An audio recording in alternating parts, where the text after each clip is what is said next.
Hi there and welcome to our next video on insulating materials. This is a required practical.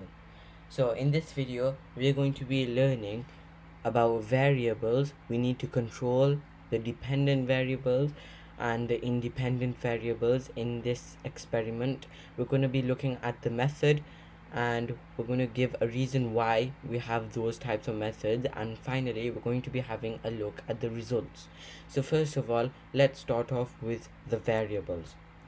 So the variables include a hypothesis. This means the idea why we're doing this. So the idea is that some materials will keep beakers of water warmer for longer. The independent variable which we're going to change is the material type, and the dependent variable which we're going to measure is the temperature. And some of the control variables are the thickness of the material, the volume of water, the size of the beaker, and the starting temperature of the water. So all of these need to be the same. So moving on to the method is written over here. Put the small beaker into the large beaker. So you have a large beaker over here and you put the smaller beaker inside of it. Use the kettle to boil the water. So this is one of the equipments you're going to be needing. You need a kettle to boil the water, and you have to pour 80 centimeters cubed of this hot kettle water into this small beaker over here. Then you need to use a piece of cardboard firstly as the lid of the large beaker. So we need something to insulate all of this, and we're going to do this by starting off with a piece of cardboard. The cardboard must have a hole for the thermometer. So over here we need a hole for the thermometer to go into the smaller beaker to measure the starting temperature and the end temperature. Now you need to put the thermometer through the hole of the cardboard lid so that its bulb is in the hot water, and you have to leave it for a minute. Then you record the temperature of the water using the thermometer and start the stopwatch. So you're also going to need a stopwatch. After that, you need to record the temperature of the water every 3 minutes for 15 minutes. So this is going to go in 3-minute intervals, and you'll have to test it out 5 times to make 15 minutes.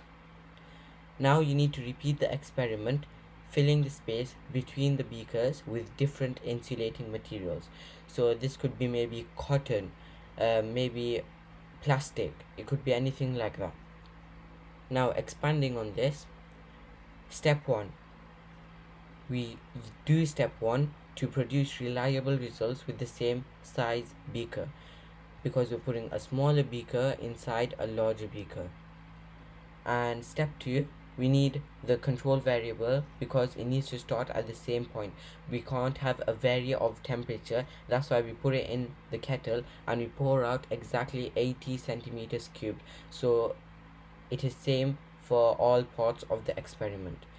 And we use a cardboard as the lid for the large beaker to reduce the heat transfer which comes out of the beaker. And now you put the thermometer into the hole so we can measure the temperature, which is the main part of this experiment. We want to see the temperature. This is the dependent variable. Step 5 and 6 is also measuring, because we're measuring the temperature using a thermometer.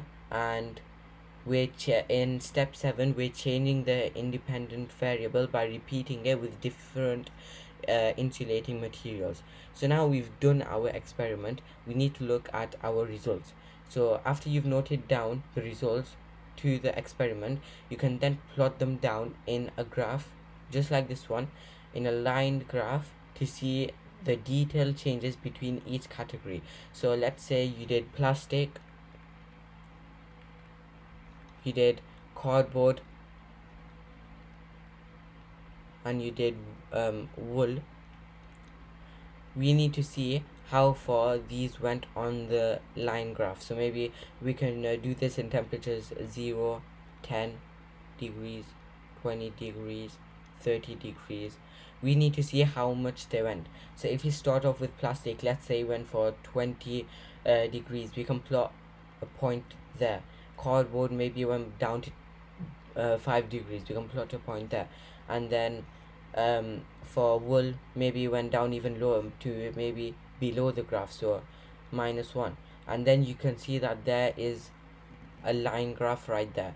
Your results will be something like that. In the description box below, there's a link to a quiz which you can have a go at. In our next video, we're going to be looking at some exam questions to do with insulating materials. But for now, that is it for this video. Thanks for watching. I hope you liked it. And one last thing, please subscribe, hit the like button and the notification bell.